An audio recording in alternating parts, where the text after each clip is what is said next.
Hello, Dojo family. Oh my goodness.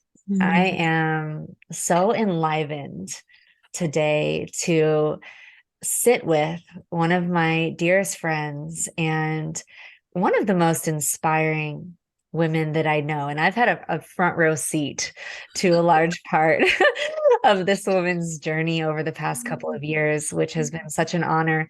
And one way that I know the integrity behind the words I'm saying, that this is one of the most inspiring women that I know sitting across from me here, Alexandra Roxo, who really stands for the way of the open heart. And Alexandra, I'd love for you to just introduce yourself, like, introduction, who are you, what's important to you in the world, and then I'd like to kind of take the tail of that and like more on a personal level introduce how I've experienced you. So like Mm. book cover introduction, who are you in Yeah. the world, and like Yeah. what really inspires you? Thank you so much for having me, first and foremost. I'm Yeah. so happy to be here with you. I was looking forward to it as well, just to get to be heart to heart with you. Yeah. Um, so I am a writer, an author, a teacher, and a coach in terms of like the labels of what I do. In terms of how I be in this world, I'm a seeker and an explorer. I have been. I think, my whole life, probably for other incarnations as well. But I've been churning on this spiritual path with awareness since I was around 12 and I met my first teacher.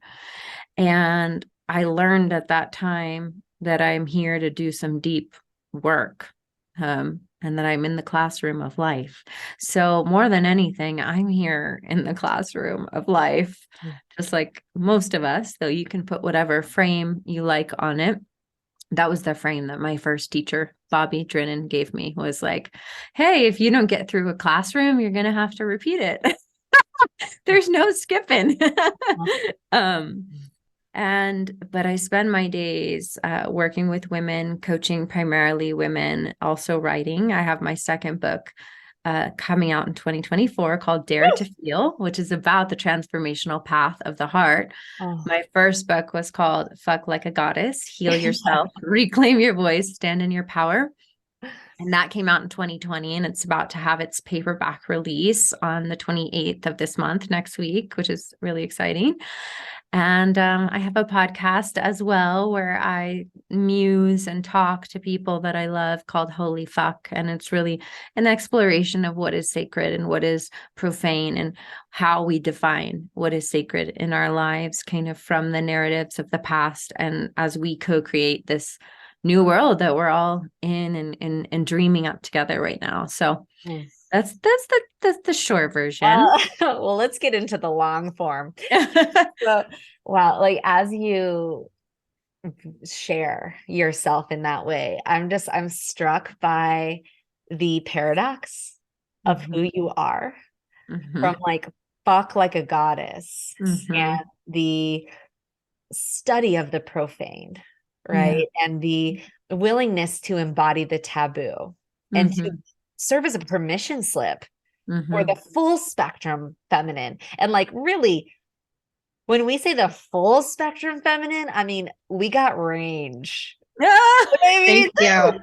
Thank you. Yeah. uh-huh. So you Yeah. really bring that and permission to feel Mhm. and the softness of what it takes to truly keep your heart open, no matter what. And as I we were sharing a little bit before this episode, I was sharing with Alexander some layers of my own personal journey, and as it processes more, I'm sure I'll bring forward some learnings to all of you in future episodes. But one thing I really felt was, wow, how perfect it is that I get to drop in with you today, because I've seen the way that you really stand for walking with your heart open, no matter what, no matter how hard it is, no Mhm. matter what you've been through with your family or what you still go through, no matter what you go through on a relationship level, no matter what, like no matter what, I Yeah. watch you again and again embody like the answer to what would love do. Mm. Sometimes love is fierce and sometimes love Mhm. is sharp. And sometimes love is soft, and sometimes Yeah. love is melty and wide open. And I'd love to just start with, I remember like we were on a conversation around like consciousness and heart, and that like you were sharing with me that you chose the path of the open heart. And Mm, that from, maybe you could share a little bit about the background where you had a lot of meditation background and those layers, and the difference between that and how you're experiencing the choice to move mm, deeper into embodiment work and the path of the open heart, yeah. and how that occurs for you actually. Yeah, that's a great question.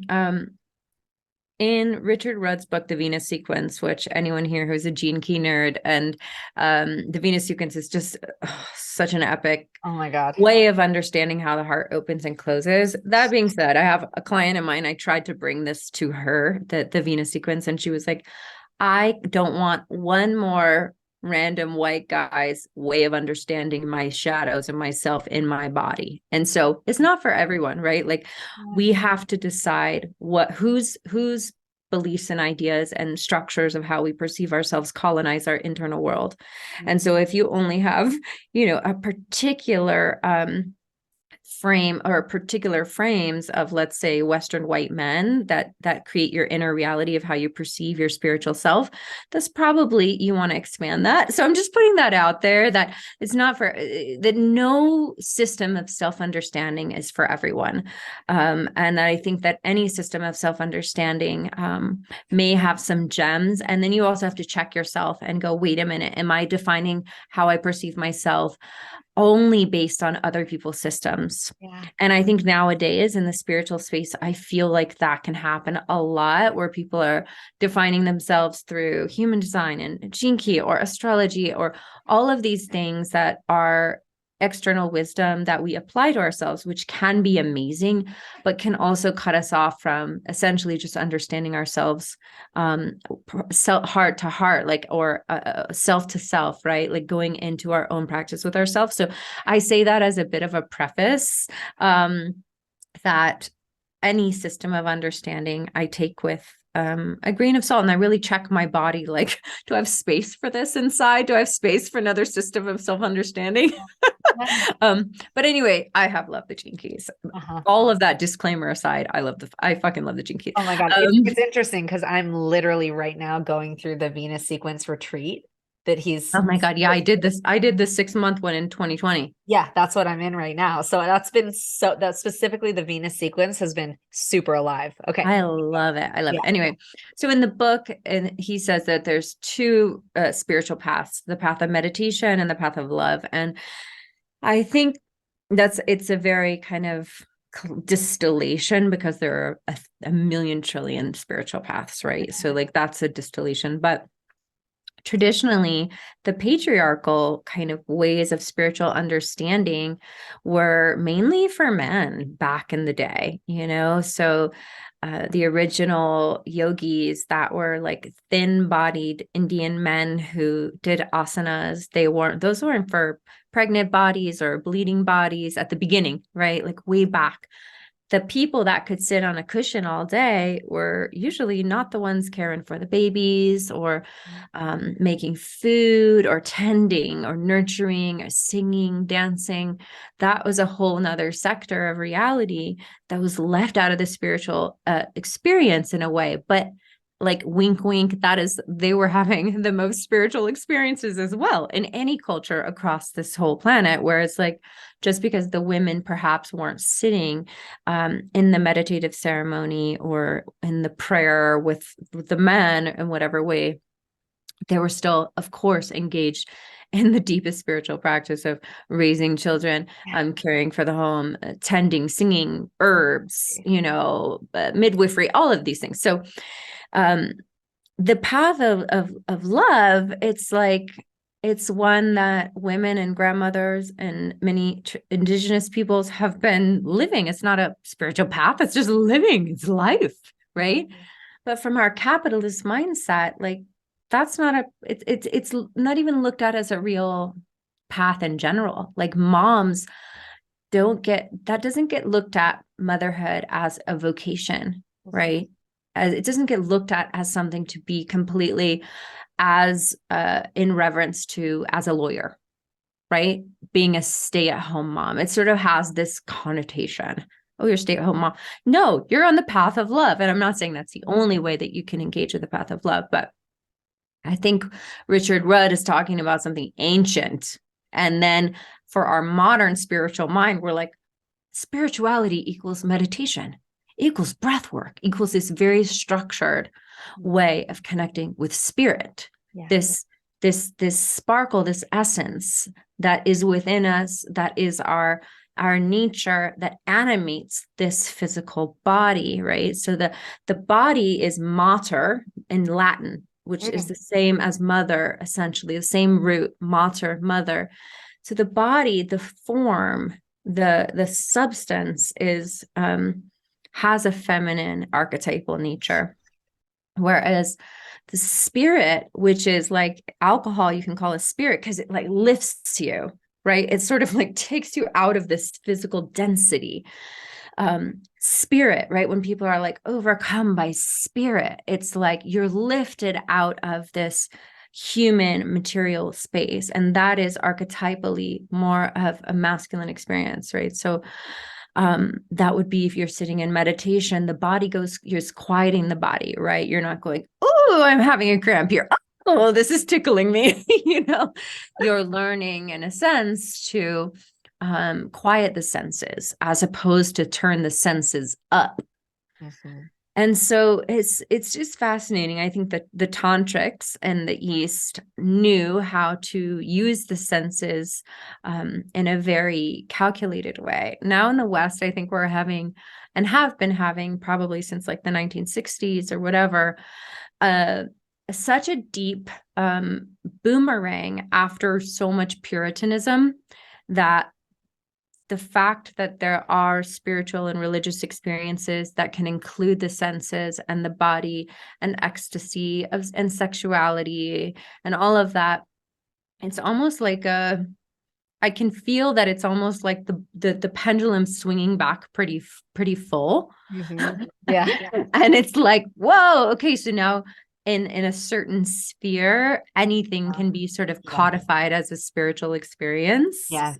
Yeah. Right. And it's like that, I do think will have its balancing point. But to circle back to the path of just love, there is a path, choosing the heart as your central point, choosing compassion, choosing empathy. It's very in the here and now. It's very relational, which is very different than sitting on a meditation cushion or going into hermitage and choosing to be less relational and to quiet. Like the heart in connection is like the most messy, dynamic, intense relational sphere of experience.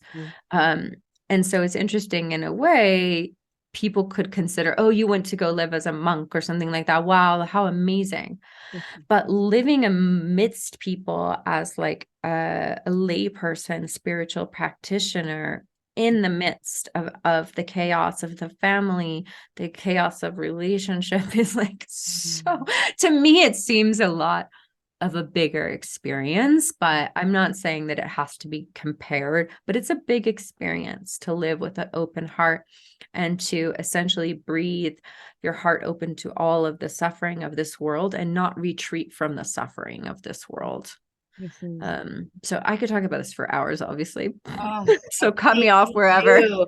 Keep going. Everything that you're saying is landing in deep ways, and I really am blown away by the recognition of like the body as the mother, mater, Yeah. and the earth body and the earth mother, and the differential between the way that the physical embodiment practices, the practice of feeling, permission to feel, as your next book is coming out, is a feminine practice, right? Yeah. And I feel like there's often I hear, or I've been impacted by certain individual experiences that would say one way is better than the other. Right. And I really don't think that's the truth. I feel like they are both so important to, because you can go, as you said, like where the pendulum is swinging right now in some ways. Like you can only, primal roaring is effective for only as long as it's effective, like Right. it's like actually, where is the embodiment work coming from? What is the intention? How anchored in the practice are you?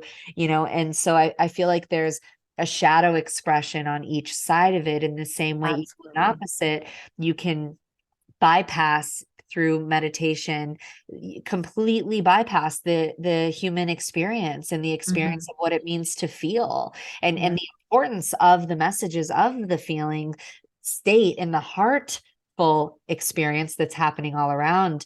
And so at the same time, there's deep beauty on both ends, like to have the embodied experience. And is, if it starts to veer into the shadow, lean into the meditation practice to come up and out and gain that perspective.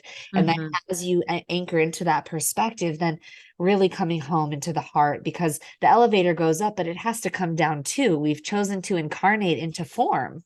Yeah. And so Yeah. just the perspective that you're bringing on that feels so powerful. And then bringing in the open heart, the journey of the open heart, really what that is to walk with your heart wide open and being willing to feel through it all. Yeah. Yeah. And it's not that like there are moments where we have to close, we have to rest, we have to create a boundary, right? That's the wisdom of discernment. When we discern, if we need to essentially pull ourselves back or contain ourselves in a particular way. So I just don't want it to be misconstrued necessarily, because it's another shadow in the space of love, in the space of the path of the heart. It's just like heart open all the time, just feeling it all, just oh my God, oh my God, oh my God. So this that's a different extreme, right? So I actually looked to the Buddhists, because Pema Chodron writes so much about the heart and about cultivating compassion, and but with a real equanimity, so that it's not that stereotype of just like a bunch of people just oh my God, just going into all the feeling and just for with no bounds and with no discernment, and also with no missive as to where that energy supports the greater whole.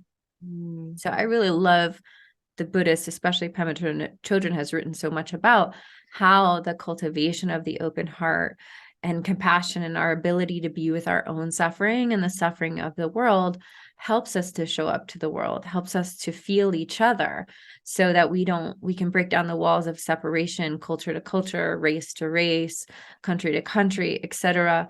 So a place that I feel is important for anyone on the spiritual path is that place of where does my practice, my personal practice, intersect with a collective understanding. Mm. And so am I just opening my heart just because I can feel pleasure and love all the time? And there's nothing wrong with that. And can I do it in a way that helps me to be a person that walks with greater empathy and compassion on this planet?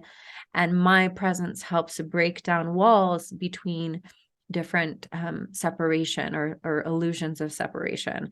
Mhm. And that's where I Mhm. look at it as a little bit of a place of maturity on the Yeah. spiritual path, where you're like, okay, I'm having fun doing all this juicy opening, especially if you're a woman coming into juicy opening pleasure practices. And now I am seeing, okay, that's great. And I can use that in my practice at home with my lover, with myself in this really specific way. And now that I have an open, embodied, clear vessel, now what do I do? How do I show up and be of service from here? Right. Yeah. Yeah. Yeah. There's uh, an infinite number of up levels along the journey of up leveling the way we interact in any way. And I'm curious what that's looked like for you. So, like, can you kind of paint the journey for us of, Mm. because your embodiment, what I witness, as your friend as well, and being with Mm. you through moments of what could create a deep contraction, or what, Mm. really hard circumstances, and just witnessing, like, really hard, Yeah. and I'll let you share as much as you feel comfortable sharing, but the way that I've seen you navigate circumstances that would really shut the majority of human beings on this planet down. Mm, And the way I've witnessed you open into them really tells me that you've been through a series of initiations, which the nature of an initiation is that it's an experience that you go through that on the other side of, you're never the same again. It's a mm, totally, caterpillar to butterfly type of mm, initiation.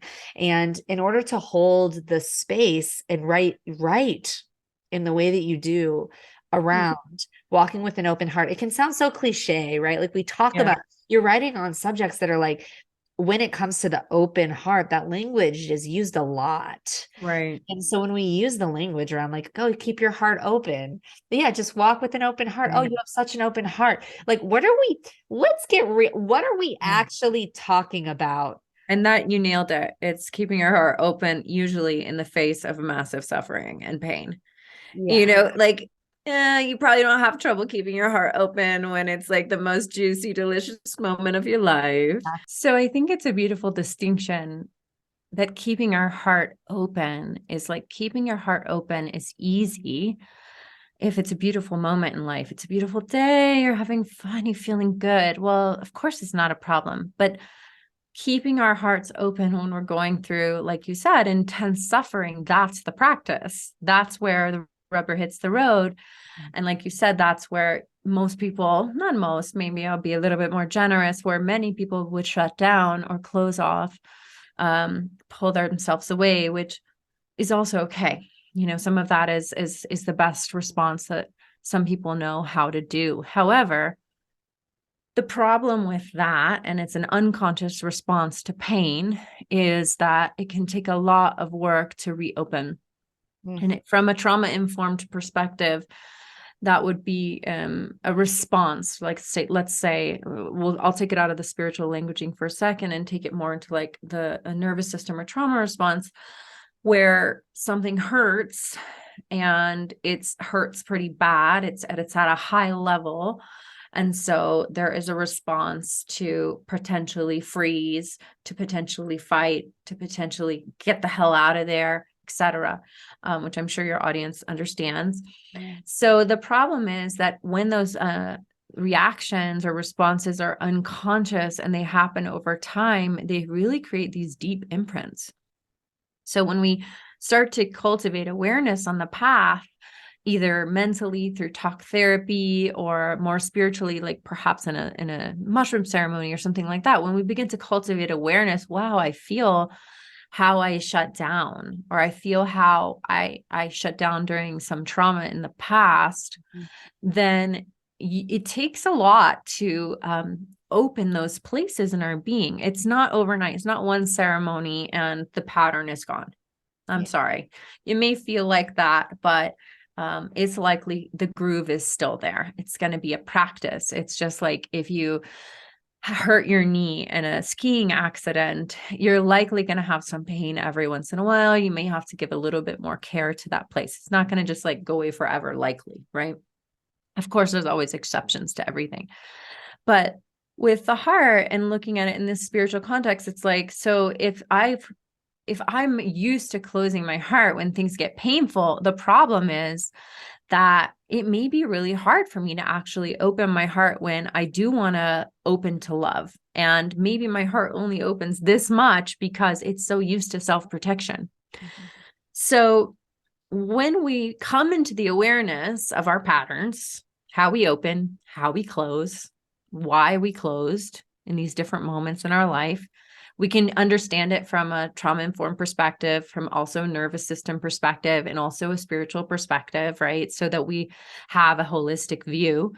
And then we can take into consideration, okay, cool. Now I know how I close and Yeah. I know how I open. I may just open past my trauma patterns when I'm dancing to incredible music and I'm with my friends or I'm on mushrooms, right?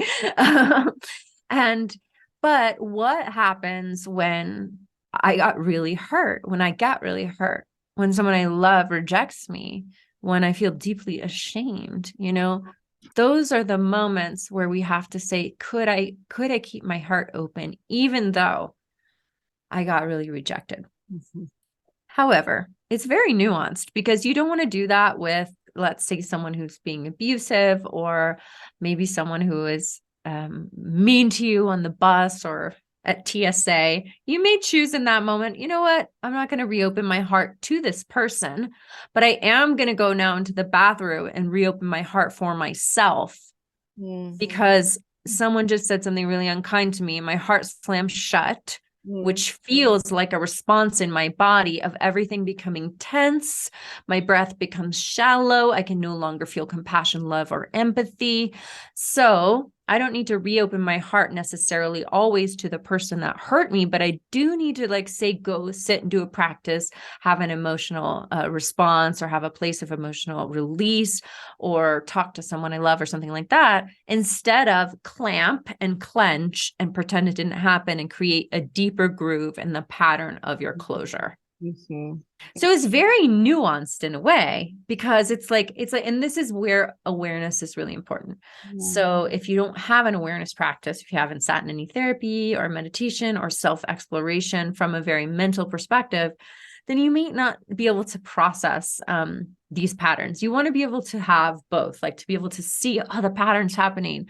Ooh, this is what I do when I get upset, when I get scared. This is what I do. You want to have that mental awareness, and also to be able to feel, oh, I feel this is what's happening. My Mhm. heart is starting to feel like a fist is in my chest. Oh my Yeah. God. So that once that physiological response starts to happen as well, you can slow it down over time and you can notice, so that the habit doesn't become more deeply ingrained. Mm. Instead, it starts to become unwound. And I mean, I work in practice one-on-one with people. I've studied a lot of trauma-informed care. I've studied nervous system work. I've studied depth psychology. I've studied a lot of different things. And so it's definitely complex, and it does there. It's like different streams coming together. There's like the deeply spiritual, the deep shamanic, and then there's also just like the really um basic understanding of how trauma works in the body and the nervous system. And I'm not saying that every moment of a heart shutdown is trauma. However, most people on the planet have experienced some sort of trauma that has likely created some grooves in the way that they respond Mhm. to especially love and connection. And attachment theory is another beautiful place of understanding, because again, our heart is how we attach and love to other humans, and that axis of trust and connection. And so if we've had a lot of pain or rupture with our primary attachment caregivers as children, etc., there's going to be even deeper grooves there. So Oof. I know on the top level, it's like open heart. Yeah, cool. Uh-huh. Underneath that, it's like, there's a lot of reasons why Yeah. it's complicated to open our hearts sometimes. And one other thing I'll say is like the asking yourself why. Like for me, why I started doing a deeper level of this work. I've been on my spiritual path for a long time, started with plant medicine in my 20s.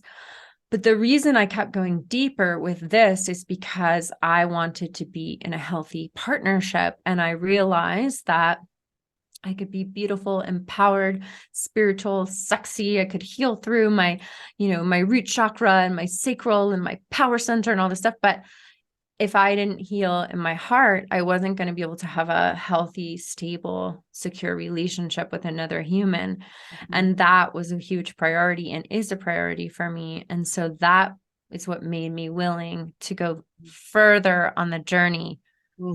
of healing and understanding around all of this. It's a good motivator. Totally. That's my selfish motivator. Yeah, it's a good motivator. Well, it's nice to have a motivator when it comes to the journey of healing the heart, because it can hurt, like everything you just named. What it's like we're talking about it right now, but the moment when you have to be about it is the moment that you're up against some of the most, like that's where the some of the most painful experiences of the human condition are held. The Yeah. unlocking of feeling, the heart is closing, because it's going into protection from feeling a feeling that you don't want to feel. Totally. And so Exactly. there's a willingness here through the multitude of different pathways that you're naming, Alexandra.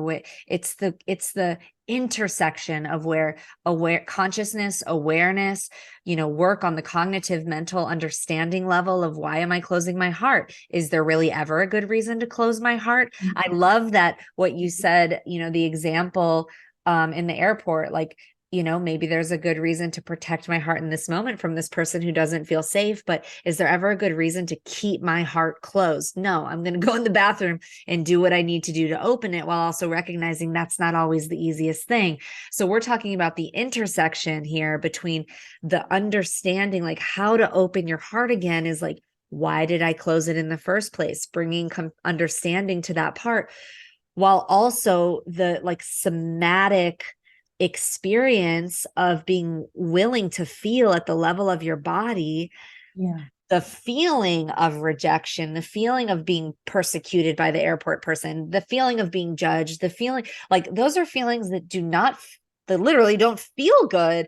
And so Yeah. it's like there's a nervous system capacity that Yeah. we get to grow over time, so that we can even trust ourselves to believe that we could potentially hold ourselves through that feeling that perhaps a past version of ourselves didn't have the nervous system to really capacitate. Totally. Yes, this happened to me this week when I was seeing my parents.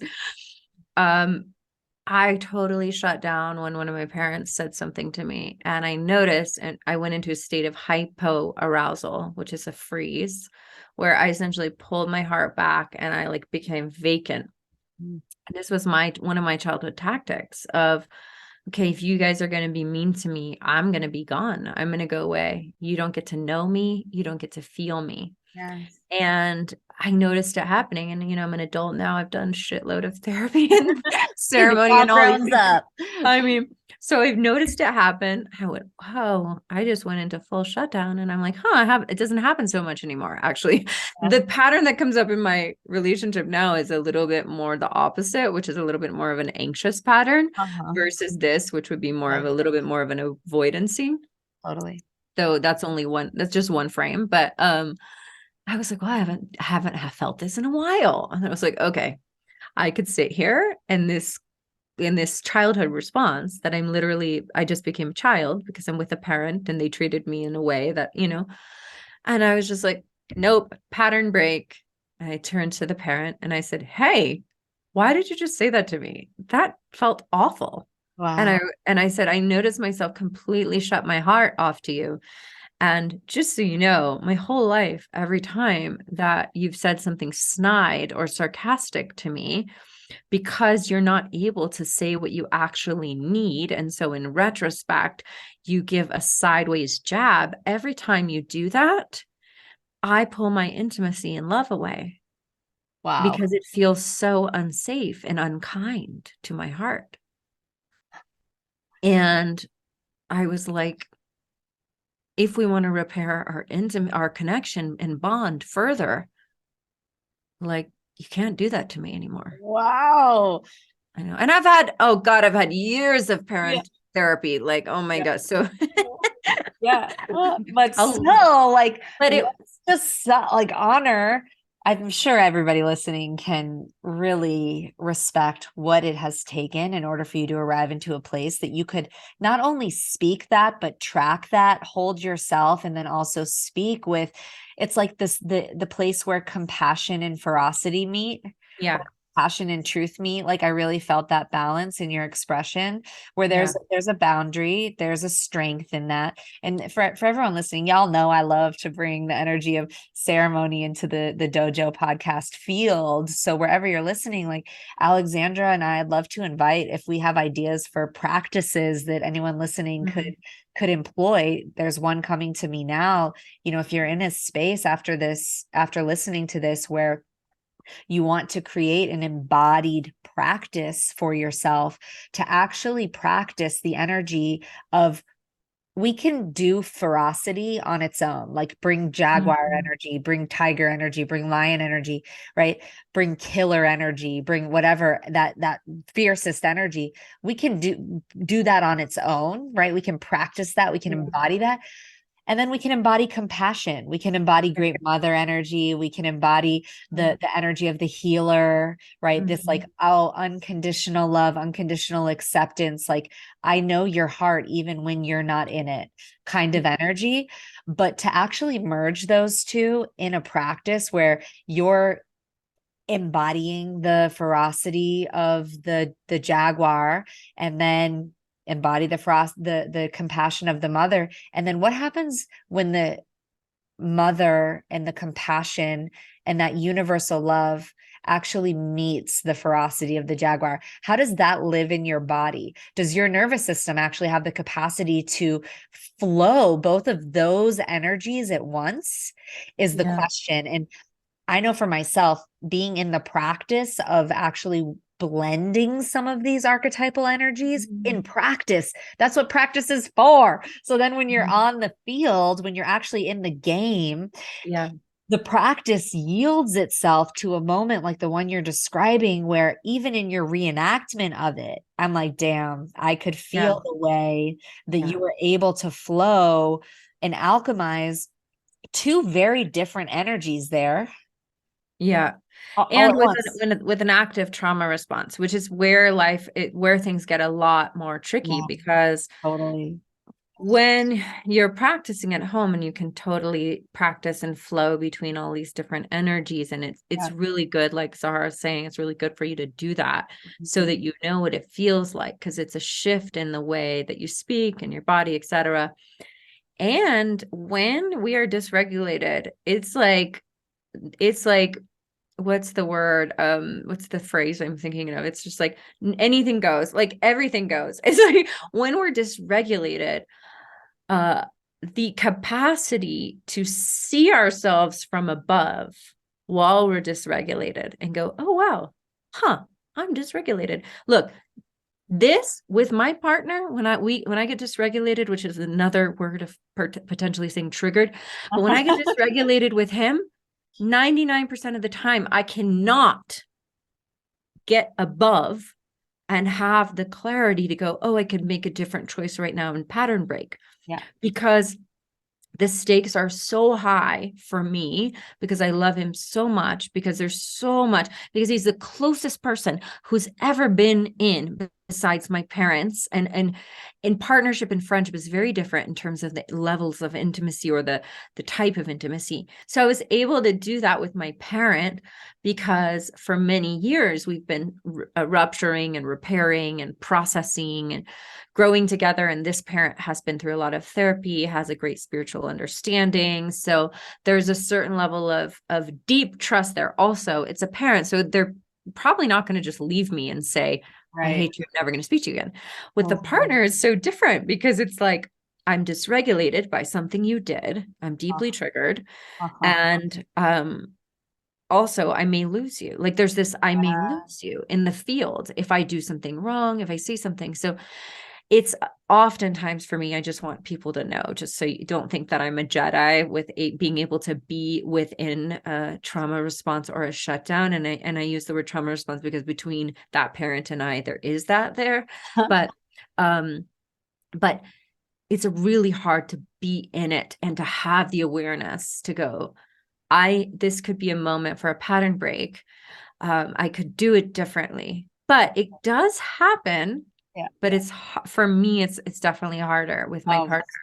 that makes so much sense. And And I can see like, oh, this would be a great moment for me to like lean yeah, into him and love him. And sometimes I just can't budge, and yeah, I'm working on it, I'm yeah. still working on it. Thank you for bringing your humanity, because I know it allows all of us to relate more deeply. And that's very true. It's like the stakes feel a little higher when there's that possibility that the person might leave, and we're kind of interrupting our usual pattern of how we've preserved love in the past. Yes. And I feel the vulnerability in that. And I certainly do not ace it every time at all myself either. I notice myself going to all kinds of protection patterns when I'm in intimacy with friends or partners, over explaining myself, making myself small, over efforting, under efforting. Like there's all the different ways that we utilize the superpower of our sensitivity to kind of sense into, and we project onto what we think another person who we love might love. We project Right. what we think another person that we love might love. And if we're going to go outside of the bounds of what we imagine that they might love and go against that, we are risking something really big that ultimately, even if we do that 10% of the time, 15% of the time in any relationship, I think if you do it once in a relationship and then that person actually receives your boundary, receives your reflection, receives your feedback, and they don't threaten to leave, or they actually further affirm, oh, I want more of this from you. For me, that's been like the biggest deepener of Yeah. see in relationship, because I'm like having a fucking panic attack that I'm about to like do this thing that they might leave me for. And Right. then but it's my truth and I own it. And I feel my, even though I'm dysregulated, it's like those occasions when I just speak the thing or set the boundary. And usually it comes with a little flavor of whatever my protection is, over explaining, trying to pacify, Right. while I'm actually still doing the thing. So it can always be up leveled, Right. And I just want to say, wow, to be on the other side of that and gift someone who's setting a boundary, who's speaking a hard truth, who's bringing a reflection that takes courage with the power of your stay, is like such a gift and intimacy builder. And maybe that increases the frequency of those types of interactions from one time to three times to five times to, oh my God, that's just the norm in this friendship now.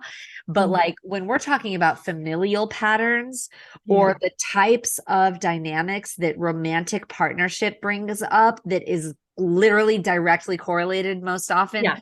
to our familiar 100%. familial patterns, like that is the ultimate, like that is where it's very specifically in the romantic frame, I feel like. I mean, Yeah. and best friend frame too, like that's real tough, especially when it's hitting those familial wounds. So it's actually something I've never talked about before I with have in therapy. And oh we've debated about this in therapy, because I'll be like, well, with my friend, it's like this. uh-huh And we have deduced in therapy that it's not the same.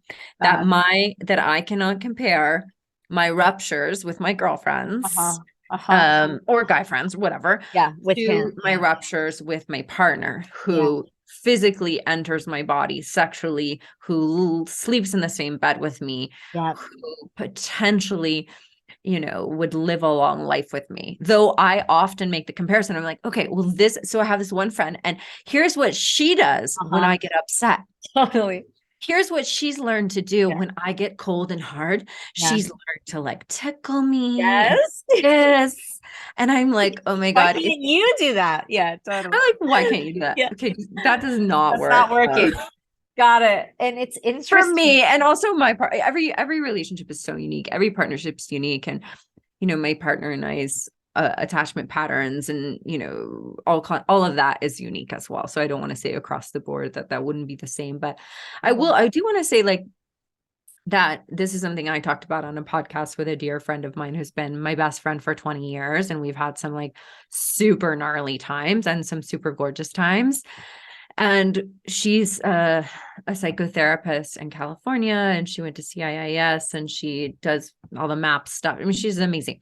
Anyway, she said something in my podcast that I found to be so potent, which is that friendships or any relationships that don't have a rupture and repair cycle are fragile. Mhm. And it really made me think, like, this is a skill that we aren't taught. We aren't taught how to have healthy conflict. we are taught mostly how to avoid conflict, which creates those patterns of shutdown, creates the people pleasing, the overgiving, the fawning, all the crap that we all do to avoid conflict, because we're never taught how to have healthy conflict. Especially as women, we're likely taught how to avoid conflict at all costs, to keep things sweet and nice and docile and all of this. Of course, we've recovered from that. We've recovered our capacity for conflict. But when you were talking, I was remembering how we have had some ruptures, not huge ones, but how you're so good at rupture and repair. Like you're really good at it. And I remember my kind of like pattern of being cold and a little bit hard came forward, and I felt fully avoidant in that in a conflict we had or a misunderstanding or whatever, and you called me forward so beautifully into repair rather. And it was such a beautiful process, which made me trust you, even though I don't need to see you all the time. You could be traveling, but those moments where we ruptured and repaired created a trust that you can't buy. 1,000%. And I think everyone needs to be aware of that is actually an asset to any relationship, is the capacity to have healthy rupture and repair, which is, coming from a psychological kind of an understanding. But it's something that I've continued to normalize for myself and in my friendships, and maybe in the LA people, everyone's having nonviolent communication processing sessions all the time. That's powerful though. It takes the courage to bring it forward, and because in that action, you are risking the potential that the party on the other side will not be able to either hold or move forward with the repair part of the process. So it's almost like you have to like permeate the possibility of the loss in order to receive the next level of the love, which is such a part of life. Like, I feel like, geez, and it's so central. This is just, it's like the holy grail of relationship is the security that comes through moving through insecurity. Yeah. Another thing I want to say just about that process that I had with you is that we have something similar where we're able to really discern and define the ways that we show up in terms of our patterns in ways that we would like to work on.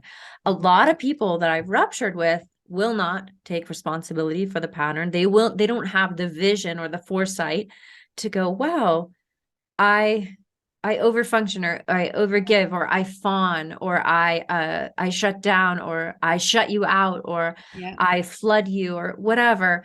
And when we had this experience, we were both able to track ourselves, and I was able to say, yeah, I went really cold. I got overwhelmed. Yes. I didn't feel heard. So I shut down or whatever. And you were like, that triggers my anxious attachment system.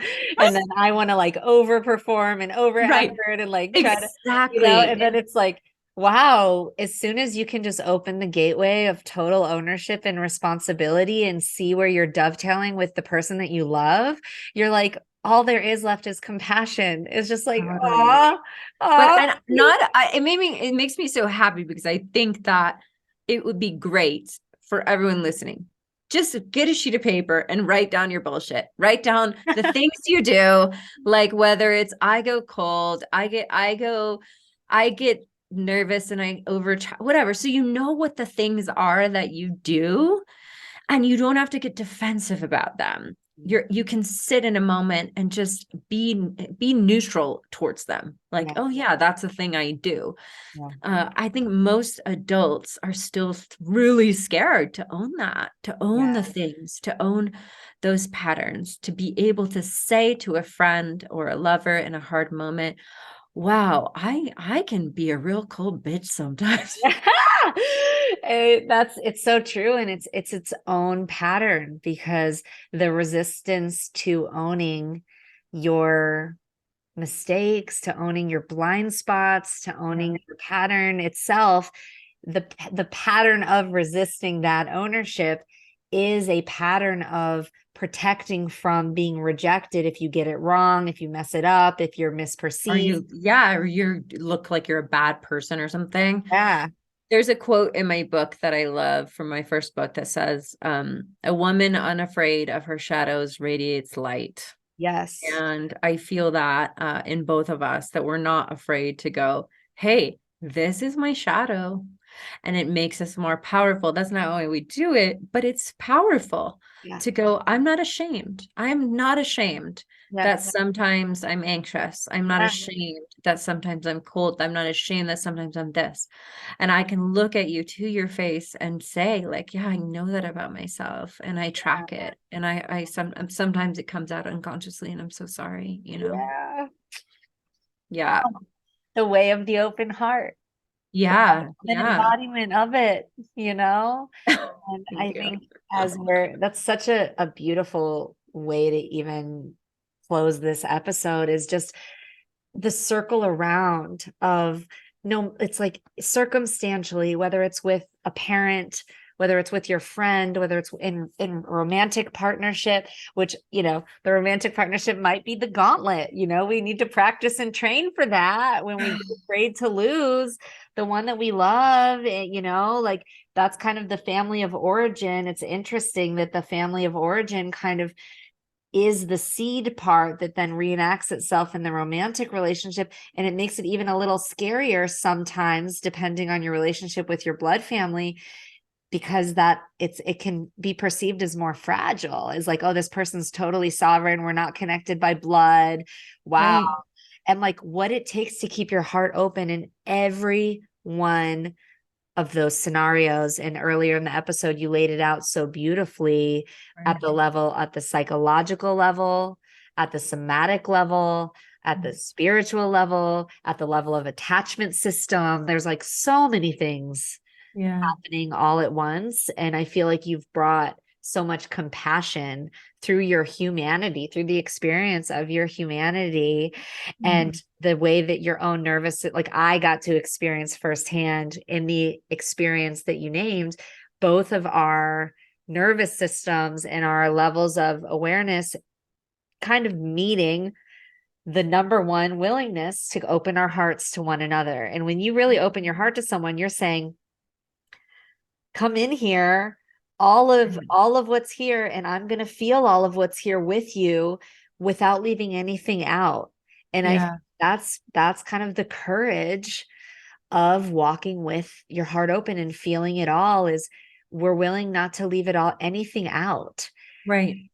And you don't do that with everybody. I just want to say, you do that with a few people you trust, Yeah, you know? that's true. And how do You you discern? How do you personally discern? Is it just like a one step at a time thing, or are there indicators that help for individuals who are in that process of discernment for Yeah. themselves? How would you support someone in discerning, like, where it is safe to kind of take that risk of Yeah. that conversation? I had a friend who's one of my best friends now, but asked me this like 5 years ago or so when we were just being friends, and there was some rupture, there was some conflict that we were addressing. And he was like, how do you know, like, whether you want to go deeper and like work this shit out or turn away? And I was like, you have to go with your gut, and you don't always know for sure. But like with him, he's one of my best friends. Like, I knew, I'm like, we're old karmic. We've known each other a long time. So we're going to work this out. And we did. And I healed through some of my attachment wounding with him, which was the opposite. It was like, I was becoming very anxious because he was, more in the avoidant position at that time. And so I was more, and then it perpetuated the dynamic, which is so fascinating. And eventually we healed it. And it was pretty amazing. I didn't take it personally if he didn't text me back or whatever. Yeah. Okay. But to answer your question, I think especially nowadays with the internet and the amount of connections we have to really, there's research that's been done on this. I actually did a solo podcast about this that's coming out soon, about like how many friends can we actually have at depth, and where we create a level of depth where we can be held by them. And there has been scientific research. I don't look at that as the end all be all of anything, but I do feel that it's important for us to all feel our capacity. Your capacity to just walk life with an open heart and treat everyone with love and compassion is one thing. Your capacity to invite someone in deeply to Yeah. dance with you in your deepest wounds, that's a whole nother bag of chips, you know? And so that I'm like, I don't have that much, because what happens is then I got to process that shit with everybody. So anyone who we invite in so deeply, we have to be willing to sit in the process around, are we activating each other? What needs do they have? What needs do I have? How often do they want to communicate? What happens when we have a conflict? How do they react? What do they need? What do I need? And I think, especially probably if you're listening to this podcast, you probably have a lot of people around, and it can feel like the more the merrier.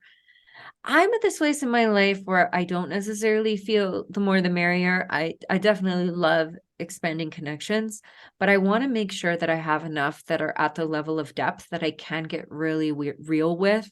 I almost said weird, but I meant real. I can get really Oh, real with. Yeah, both. And create a lot of intimacy and trust that builds over time.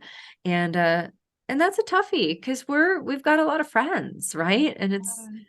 But I do feel the pull nowadays for quantity and just meeting more and more people.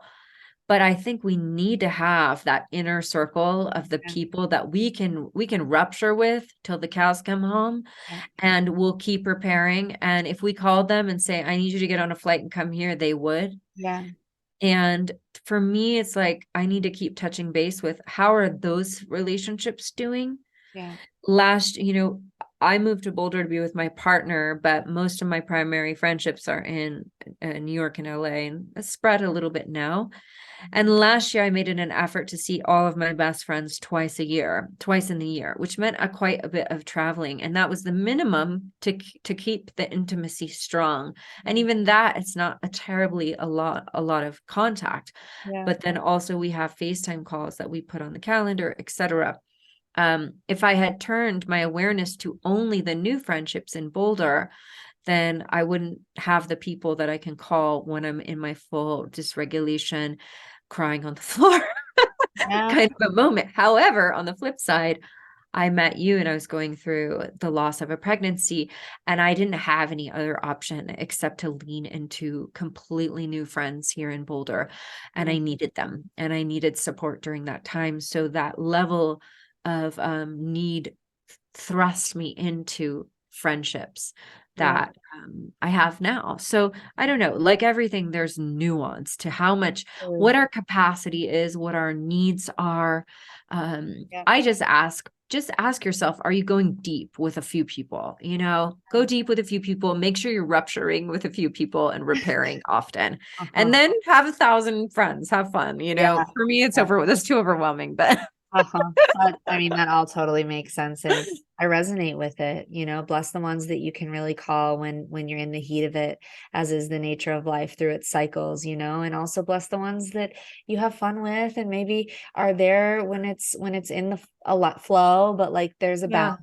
There's a balance, and I think totally. it's important to name that and Yeah, letting the heart guide. I guess there's not a formula, but I'm so glad that life guided us together in the way that it did. And I'm totally. so You're going glad. to be in my next book, by the way. I need to ask your permission later, but Oh my goodness. I'm excited. You'll have to but give I wrote this story of that night where I had found out I was going to have a miscarriage, and I showed up in this circle that Zahara called together of women, and I asked for help, and it was just such a vulnerable moment for me. And so I wrote a story about the vulnerability of asking for help. And Wow. I wrote about that. So I'll send it to you when I get a little closer into the edit, so you can give me your seal of approval. Wow. It's only good, good things. What an honor. What an honor. Wow. I feel so expanded. I feel so honored that I played any Mm. part in that evening. That was a really meaningful moment for everybody to Yeah, receive that was a doing that. really special moment. Thank you for creating that. Thank you. I'm excited to read it. And all of you listening, I imagine after hearing the transmission that just came through that you'll be excited to read it as well. So, Alexandra, would you share with everybody where they can find you and where they can stay tuned for when the book does come out and all those details? Yeah. So My first book is available on Amazon, Fuck Like a Goddess. Definitely get it, read it. So If you good. haven't, Yeah. it's great. I love it still after almost 3 years. So that's good. My podcast, Holy Fuck, go have a listen as well. I have also an online community that meets twice a month called Radical Awakenings, and we do embodied practice, breath, sensual movement, writing, coaching.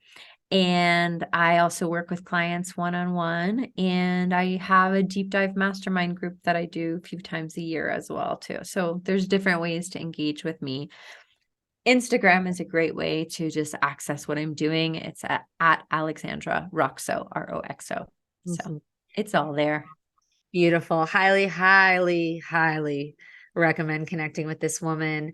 Thank you, Alexandra, Thank you for so your much for time, having me. your Thank energy, you and so your much. heart. I love you.